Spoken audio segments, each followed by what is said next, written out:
జై NRI policy, Jeevan Reddy నాయకత్వం, ముఖ్యమంత్రి నాయకత్వం, జై కాంగ్రెస్, జై కాంగ్రెస్, జై కాంగ్రెస్, జై కాంగ్రెస్, జై కాంగ్రెస్, జై కాంగ్రెస్, నాయకత్వం, నాయకత్వం, రేవంత్ అన్న నాయకత్వం, జై కాంగ్రెస్, జై కాంగ్రెస్, జై కాంగ్రెస్, జై కాంగ్రెస్.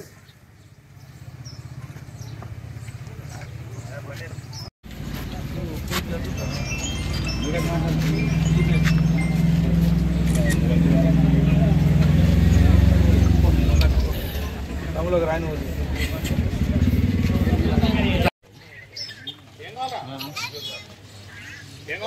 తింటున్నాడు అంత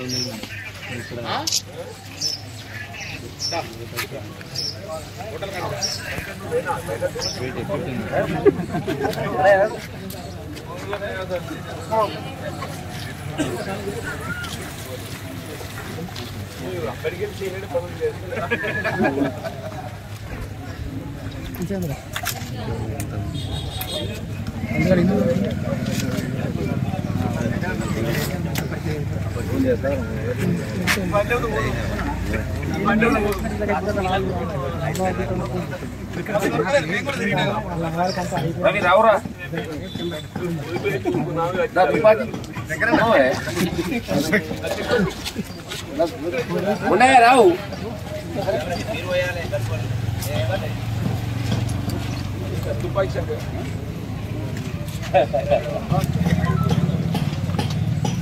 ముండైనా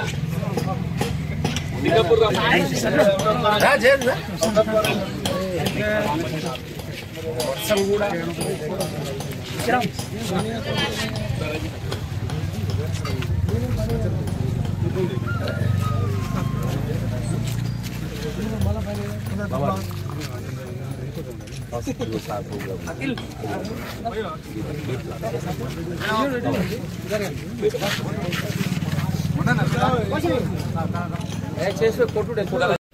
నమస్తే కొట్టుడే కొట్టుడే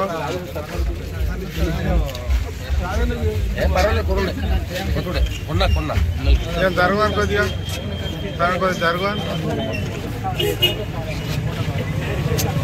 ఫోటోలు పడతలేదు కొద్దిగా గిడి జరుగు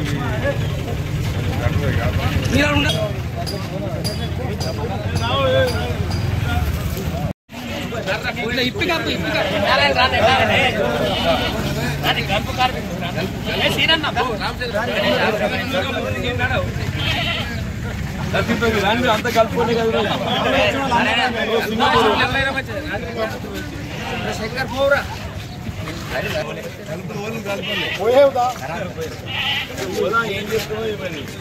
ఉపాధి లభించకపోవడంతో మన ఉత్తర తెలంగాణ ప్రాంతానికి చెందినటువంటి ఇటు కరీంనగర్ కానీ నిజామాబాదే కానీ ఆదిలాబాదే కానీ అంటే కుల మతాలకు అతీతంగా రైతాంగం కానీ రైతు కూలీలు కానీ ఇతర కులవృత్తులకు చెందినటువంటి వారే కానీ వీళ్ళ ఉపాధి కొరకు గల్ఫ్ పై ఆధారపడమే మనకు ఏకైక మార్గంగా కనబడుతుంది.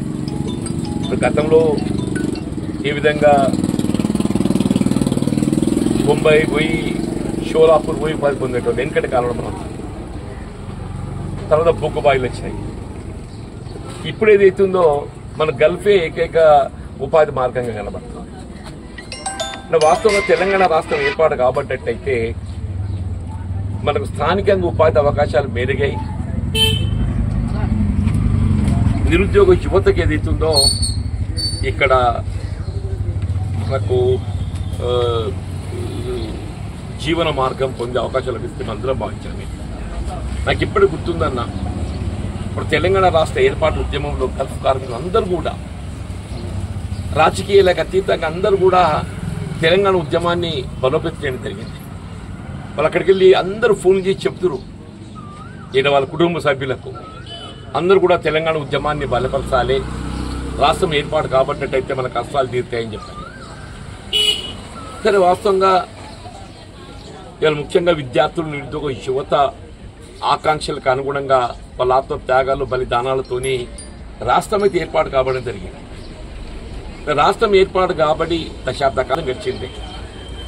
గడిచిన దశాబ్ద కాలం టీఆర్ఎస్ 2 పర్యాయాలు అధికారానికి వచ్చింది.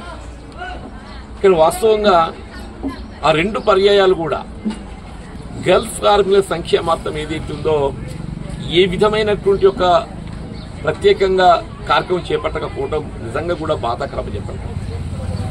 నాకున్న అనుభవాలు చెప్తున్నాను. నేను ఇక్కడ ఉత్తర తెలంగాణ ప్రాంత వాస్తవ్యుని కాబట్టి గ్రామీణ ప్రాంతం ఉండేటువంటి ఒక నిరుద్యోగ యువత, నిరుపేద వర్గాలు ఏ విధంగా గల్ఫ్లో వాళ్ళు ఇబ్బందులు ఎదుర్కొంటున్నారు, మరి వాళ్ళకి ఏ విధంగా ప్రభుత్వం తోడ్పడాలి అన్నట్టు ఒక ఆలోచనతో ఏదైతే ఉందో నేను 2014-18 మధ్యకాలంలో శాసనసభ్యుడిగానే కానివ్వండి, లేక 2019-23 మధ్యకాలంలో శాసనమండలి సభ్యుడిగానే కానివ్వండి, గల్ఫ్ కార్మికుల అంశం సమస్యలు ఏమైనా ఎత్తకుండా నేను ఏ సమావేశం కూడా